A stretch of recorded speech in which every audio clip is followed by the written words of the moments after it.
ఈరోజు నేనైతే మీకు రాజస్థాన్ రాష్ట్రంలో ఉన్నటువంటి అజ్మీర్ దర్గాకి వెళ్ళినటువంటి సమయంలో తీసినటువంటి వీడియో గురించి అయితే వివరిస్తున్నాను. ముందుగా నేను మీకు చెప్పాల్సింది ఏమంటే అజ్మీర్ దర్గా చరిత్ర.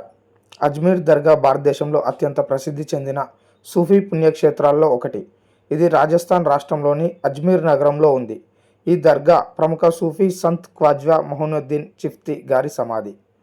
ఖాజ్వా మొహినుద్దీన్ చిఫ్తీ గారి నేపథ్యం గురించి వస్తే, జననం సుమారు క్రీస్తు శకం 1141 సిస్తాన్, ప్రస్తుత ఇరాన్ ఆఫ్ఘనిస్తాన్ ప్రాంతం. మరణం క్రీస్తు శకం 1236 అజ్మీర్. ఆయనను గరీబ్ నవాబ్, పేదల రక్షకుడు అని పిలుస్తారు. చిఫ్తీ సూఫీ సంత్ సంప్రదాయాన్ని భారతదేశంలో విస్తరింపజేశారు. మత సామరస్యం, ప్రేమ, శాంతి సందేశాలను ప్రజలకు అందించారని అక్కడి ప్రజలు అయితే చెబుతూ ఉంటారు.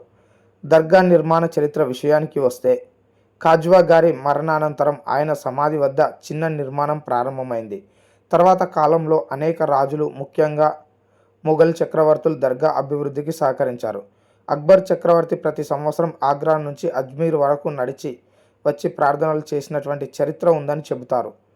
షాజహాన్ దర్గా ప్రాంగణంలో అద్భుతమైన మసీదు నిర్మించారు. ఉర్సు మహోత్సవ విషయానికి వస్తే, ఖ్వాజ్వా గారి వర్ధంతిని ఉర్సుగా జరుపుకుంటారు. ఇస్లామిక్ క్యాలెండర్లో రజాబ్ నెలలో ఈ ఉత్సవం, అంటే రంజాన్ అనుకోవచ్చు, జరుగుతుంది. దేశ విదేశాల నుంచి లక్షలాది మంది భక్తులైతే ఈ ఉర్సుకు హాజరవుతారు. కవ్వాలి ప్రార్థనలు, ప్రత్యేక చాదరణ సమర్పణ చేస్తారు. ఇక దర్గా ప్రత్యేకతల గురించి మాట్లాడాల్సి వస్తే, ప్రధాన సమాధి గుమ్మం తెల్ల రంగు మార్బుల్స్తో నిర్మించబడి ఉంటుంది. నిజాం గేట్, షాజహానీ గేట్ వంటి చారిత్రక ద్వారాలు ఇక్కడ ఉన్నాయి. హిందూ, ముస్లిం, సిక్కు తదితర మతాలకు చెందిన భక్తులు ఇక్కడికి వస్తారు. మత సామరస్యానికి ప్రతీకగా నిలిచిందనైతే చెప్పవచ్చు.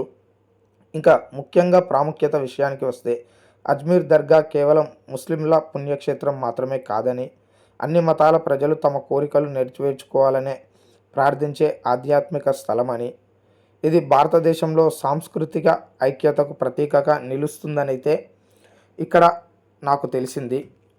ఎవరైనా సరే సమస్యలతో బాధపడుతున్నటువంటి వ్యక్తులు కానీ, లేదా భవిష్యత్ కార్యాచరణలో భాగంగా వాళ్ళు అనుకున్నటువంటి పనులు జరగాలంటే ఖచ్చితంగా హిందూ, ముస్లిం అనే తేడా లేకుండా, కుల మతాలకు అతీతంగా మత సామరస్యానికి వేదికగా ఇక్కడికి వచ్చి వారి కోరికలను ముడుపులుగా ఇక్కడ తీర్చుకునే అవకాశాలు ఉన్నాయని, చాలామంది ఇక్కడికైతే ప్రతి సంవత్సరం వేల మంది నుంచి లక్షల వరకు భక్తులు వస్తూనే ఉంటారు.